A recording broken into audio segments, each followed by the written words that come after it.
বেশি করে অনুদান পায়।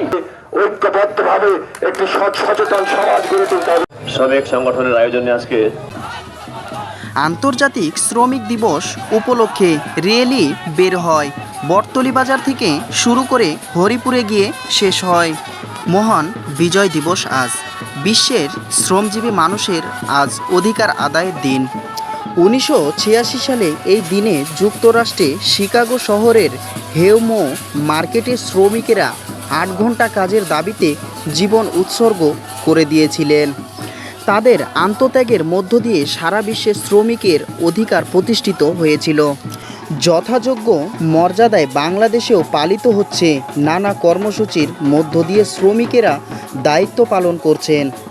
শতকরা 10 জন শ্রমিক আমার এলাকায় নাই, তাহলে 10 জন যদি আমার শ্রমিক ইউনিয়ন পরিষদে 10 কেজি চাল না পায়, তাহলে এই 10 কেজি চাল কারা খাচ্ছে?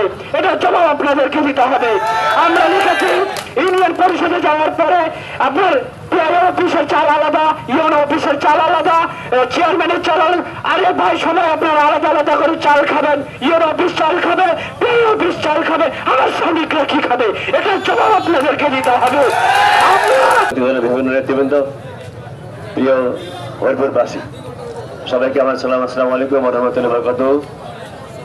এবং সবাইকে আজকে এই মে দিবসের শুভেচ্ছা রইল। সত্যি অত্যন্ত একটি গুরুত্বপূর্ণ দিবস, যে দিবসে শ্রমিকরা তাদের অধিকার আদায়ের জন্য 1886 সালের এই দিনে আমেরিকার শিকাগোতে আন্দোলন করতে লড়াই করেছিল।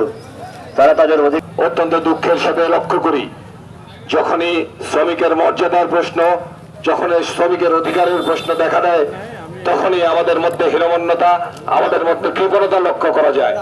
শ্রমিককে তার ন্যায্য অধিকার, তার ন্যায্য পাওনা, তার যে ন্যায্য সম্মান, এই সম্মান দিতে গেলে বিভিন্ন রকমের প্রশ্ন দেখা দেয়, বিভিন্ন রকমের বাধা বিপত্তি আমাদেরকে মোকাবেলা করতে হয়। কিন্তু আমরা লক্ষ্য করে দেখব যে আজকে একদিন, এক বেলা, 1 ঘন্টা আমার এই প্রিয় শ্রমিক ভাইরা যদি তাদের ঘাম, শ্রম এবং রক্তকে এই দেশ এবং এই জাতি এবং এই সভ্যতা গড়ে তোলার জন্য তারা যদি 1 ঘন্টা বন্ধ থাকে, তারা যদি 1 ঘন্টা হাত গুটিয়ে বসে থাকে, তাহলে এই সমস্ত মানব সভ্যতা থেমে যাবে। প্রিয় বন্ধুগণ,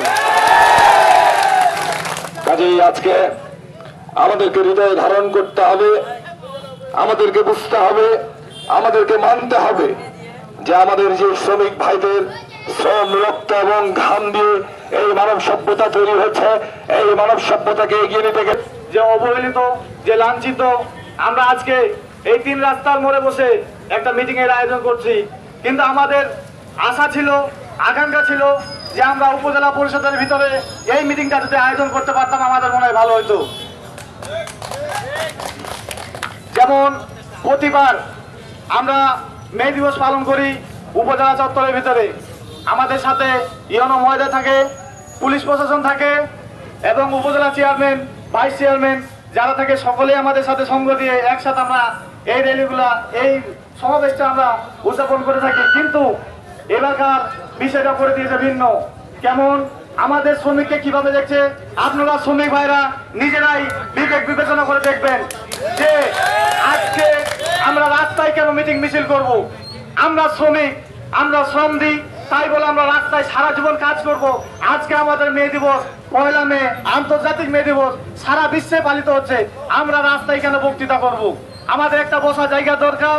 আমাদের এক জায়গায় বসে আমাদের মনের ক্ষোভটা, আমাদের কি সমস্যাটা, এইটা প্রশাসন, পুলিশ এবং কি ইউনো মহোদয় আমাদের কাছ থেকে আজকে জানতো, বুঝতো যে শ্রমিকের কি দুঃখ, কি কষ্ট।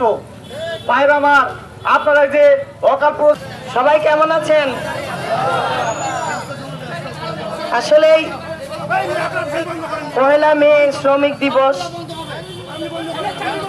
দিবস বলতে কোনো কিছু নেই, আপনাদের অধিকারটা প্রতিষ্ঠা করা আমাদের দায়িত্ব।